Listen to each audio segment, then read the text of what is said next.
Hi, how y'all doing? It is Wednesday,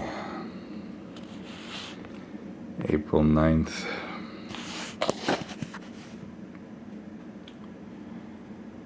Uh,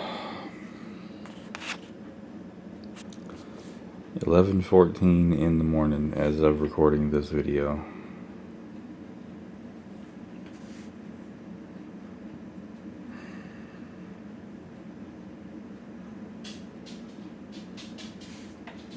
My bed head is in fine form this morning because I actually didn't get up until 10 o'clock this morning.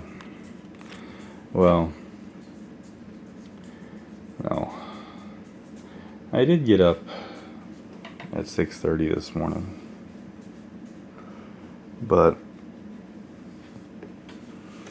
I didn't fall asleep until right around 5 last night, this morning, and laid in bed for a while, and I told myself I need some sort of, mental stability to be on the phone to bankruptcy attorneys today. So I went back to sleep, and got a few hours cut into my day, but what the hell.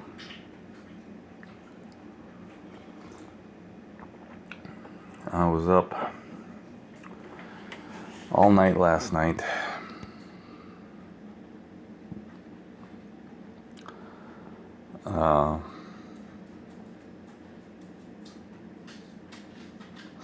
Spent the majority of the evening yesterday fighting and arguing with my ex-wife on Messenger over something stupid. It didn't have to be a fight, didn't have to be an argument. But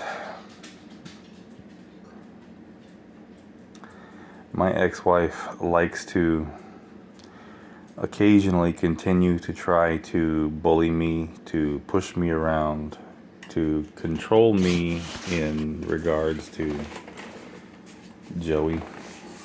And I won't tolerate it. I don't take it. When she wants to try to give me shit, I give it back to her just as good as she give, if not better.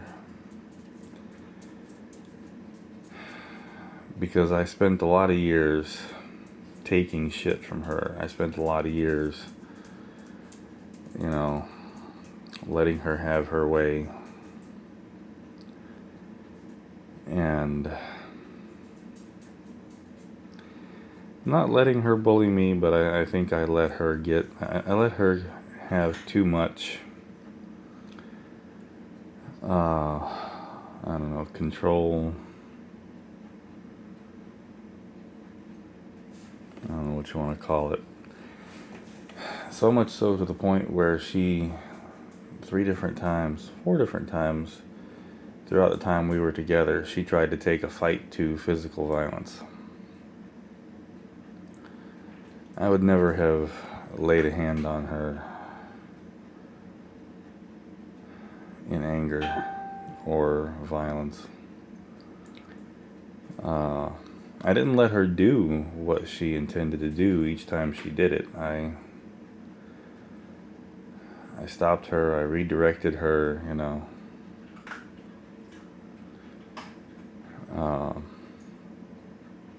because I'm not going to just stand back and let anybody beat me. But she evidently thought that she could, so she tried.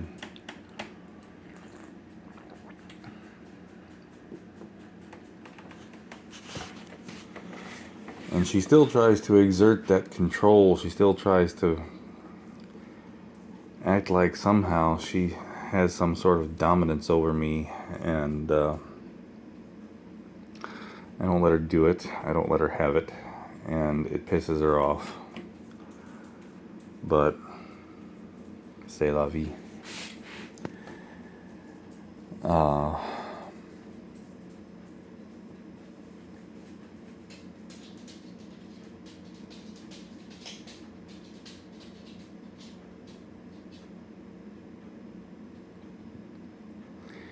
she is very much one with the double standard. You hear that saying, if you didn't have double standards, you wouldn't have any at all.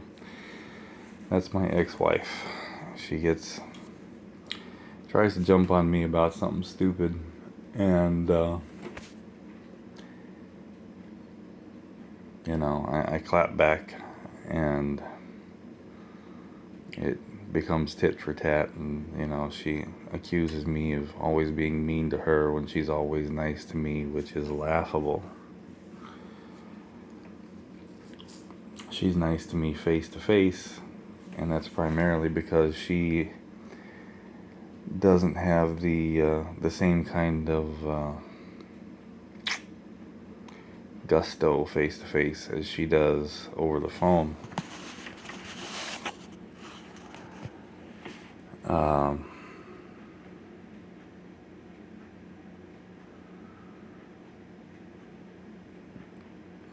And she's nice to me over Messenger sometimes, but anytime she thinks she finds a reason to come at me or belittle me, she jumps on it. And I'm always nice to her until she's not nice to me, and then I give it back.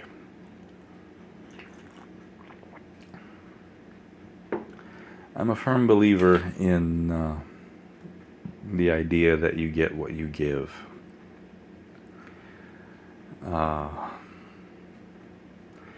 I am absolutely not the type of man to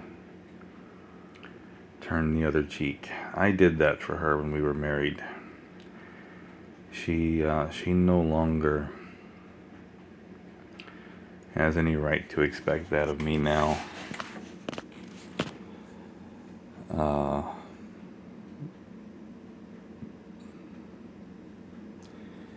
And all this started because Joey was at T-ball practice yesterday, and last Friday at his last game, his coach said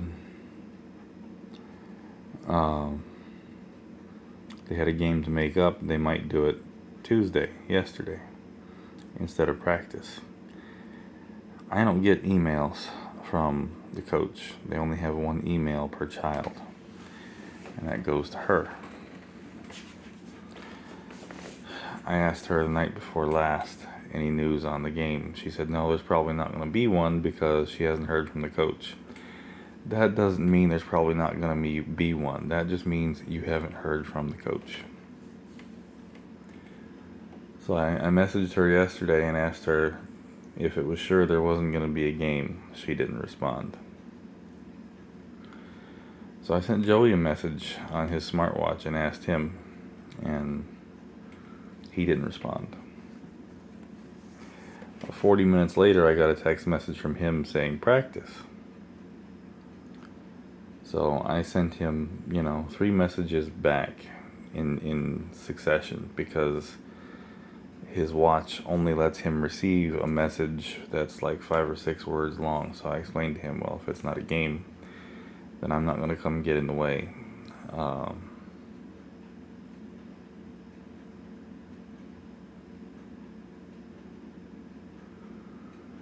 And then a little while later, I get a message from her on Messenger. Were you texting Joey while he was at practice? I said, I was texting Joey. I said, he sent me a message and I sent him 3 replies. I said, but I assumed since he messaged me that he was on the bench, or that, he wasn't at practice or something.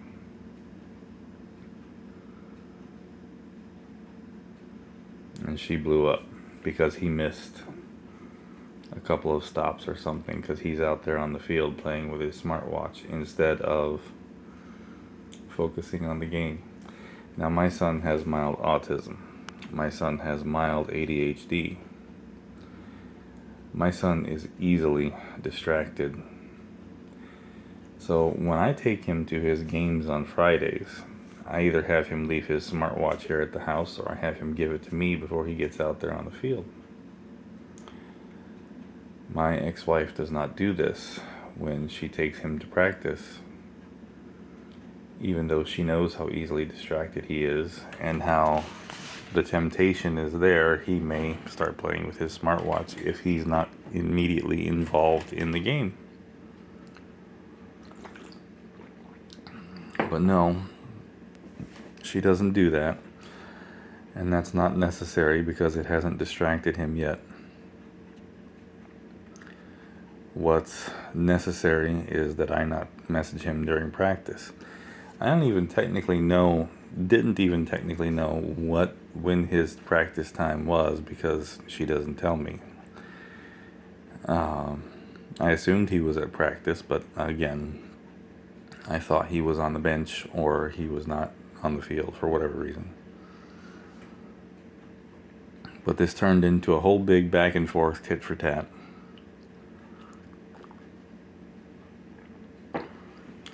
She's angry that I give him 10 or 15 minutes extra time to stay up on Friday and Saturday nights instead of forcing him to go to bed at the same time as on school nights. When she does not make him go to bed at those times, I know for a fact that most nights he's up past 10 o'clock at her house because he doesn't call me until closer to 10.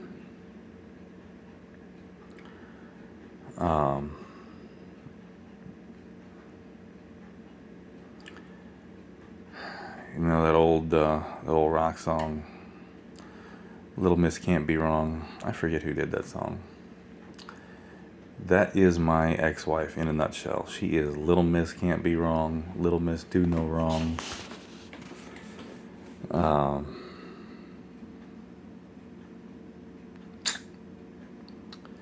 That's her. And always has been. Used to piss me off, but I used to let it go. She used to get madder than hell when I would be right about something and she would be wrong and would never admit to it. And I was usually right and she was usually wrong, but that's neither here nor there.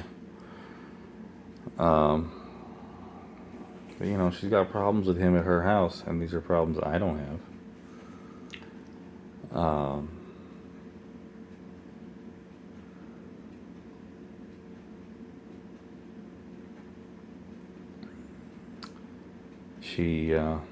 She wants to blame me for all the problems she has. Somehow I have to be at fault.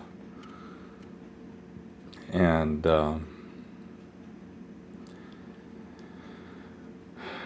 you know, the latest thing has been, you know, me letting him have 10 or 15 minutes extra on Friday and Saturday night. And then texting him while he was on the field yesterday, and I didn't know it. So we got into this whole big row. And, you know, I told her, the problems you keep saying you have, I don't have. I said, maybe, just maybe, you need to step back and look and see if maybe it's something you're doing wrong. And she said some stupid shit about how, no, I'm just going to sit here and laugh at you. I said, okay.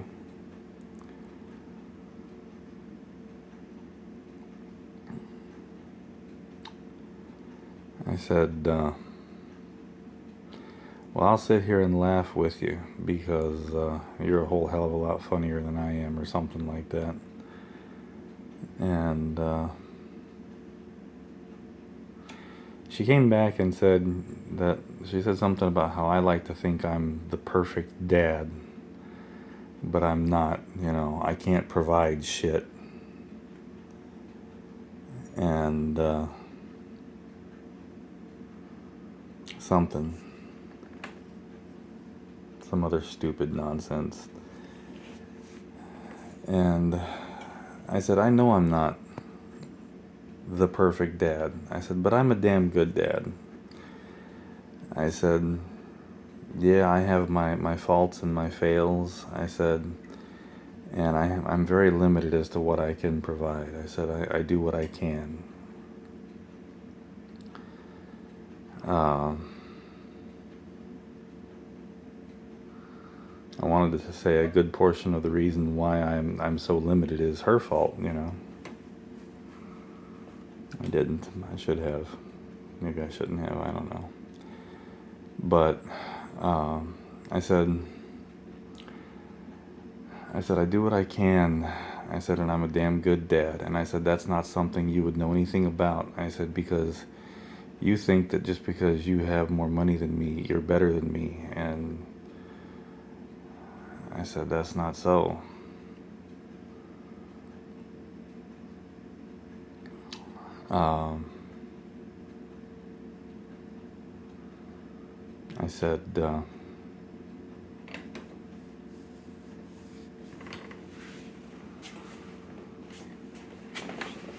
I said, you accuse me of being mean to you. I said, but here you go talking about how you're just going to laugh at me and trying to cut me down as far as being able to be a dad to Joey.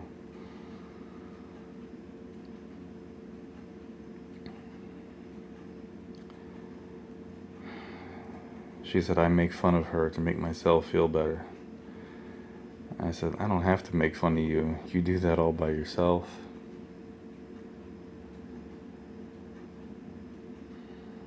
And it eventually ended, you know.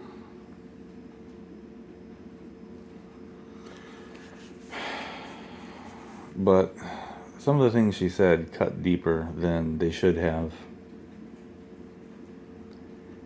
And, you know, she's gonna sit back and laugh at me.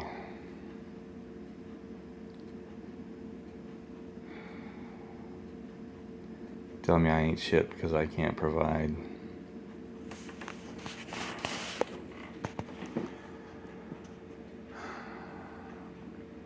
I let these things bother me more than I should, I guess.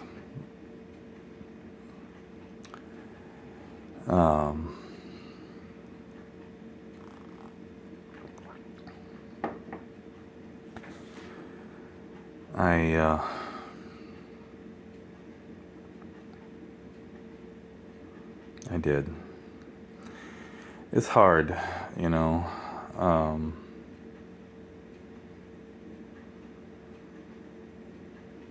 This woman used to be my everything. I loved her beyond all else. I loved her and trusted her more than anyone else in this world. I believed in her. I believed in us.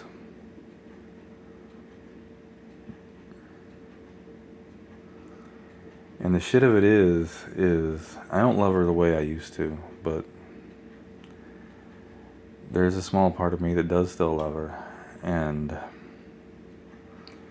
when she says stuff like that, it gets to me more than it should.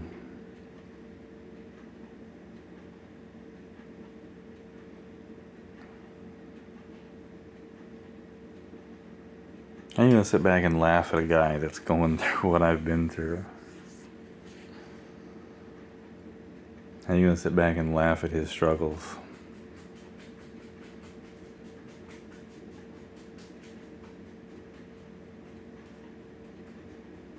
Are you gonna call him out for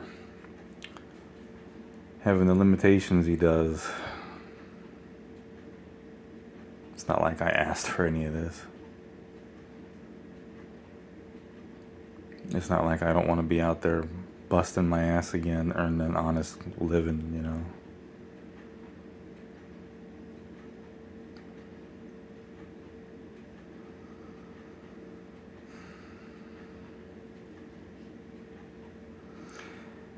And what's funny is, I know beyond the shadow of a doubt that she would have never made it if our roles were reversed. It was weird. She had cancer right after I did. she was diagnosed with like stage 1 thyroid cancer. And we went to Shands UF North Jacks to see my radiation oncologist after I had completed my radiation, and he said, "You are basically in remission, good job."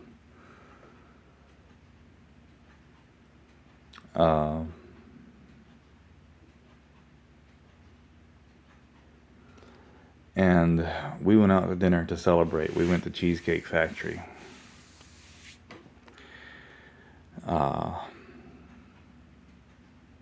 We both love Cheesecake Factory. And after we were done at Cheesecake Factory, we went over to Barnes & Noble. It was next door, just about, and got a couple books each, And we got back in the car, and she got a call from the doctor that was doing her, that did her biopsy. And he said, "Yeah, you do have, stage 1 thyroid cancer. And this is, one of the easiest cancers to tolerate, one of the easiest cancers to survive completely.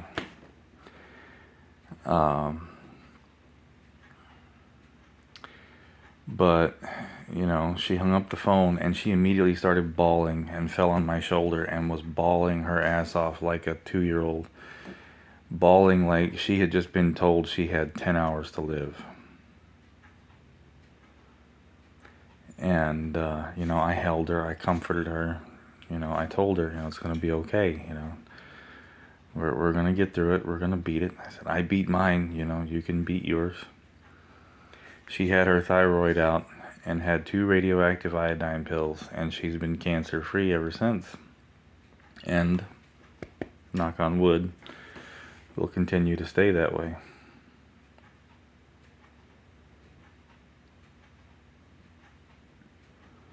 But, I never forget how she reacted to that. And it doesn't matter what kind of cancer it is. When somebody tells you you have cancer, it's a life-changing thing. It's a catastrophic shock.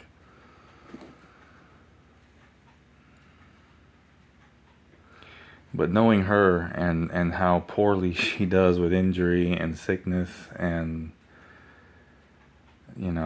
all the times that I nursed her and babied her, from being sick to having her thyroid out, she had to have this drain bulb that went into her, surgery site and hung down, and it would drain, and it would fill up with this kind of nasty smelling stuff that was always hot. She could not touch that bulb. She couldn't even look at it without getting nauseous. And, every, 2-3 times a day, however many times it was, I would empty that bulb for her and, put it back. There's nothing I wouldn't have done for this woman. I would have, I would have held a bucket under her for her to use the bathroom, 1 and 2, and I would have cleaned her up, without a second thought. I loved her, and I was there forever.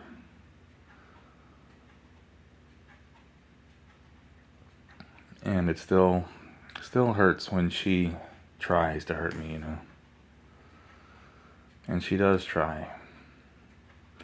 And it's not like it was, it's not like it used to be during the divorce, but it's still, she still knows how to cut me.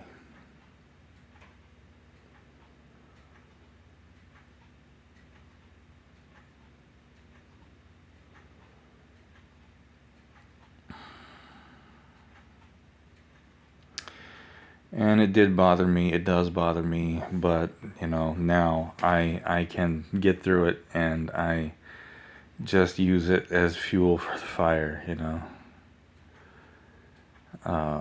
She wants to see me fail. And that just means that much more that I can't allow that to happen. Joey is the reason I can't fail, but she knows how to throw a little lighter fluid on that fire.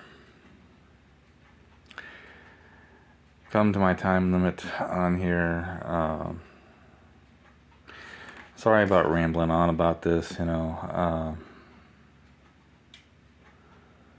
It feels better to talk about it without some condescending therapist trying to tell me why I'm feeling what I'm feeling, or, you know, somebody like my parents that are just going to immediately try to blow sunshine up my ass and talk about how bad she is, and you know, that's not what I need.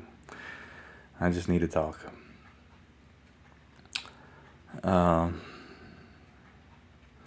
I realized I didn't say anything about the podiatrist. I'll make another video today and update y'all on that. Good stuff on that front, at least. So hope y'all are doing good, and catch y'all in the next one. Bye bye.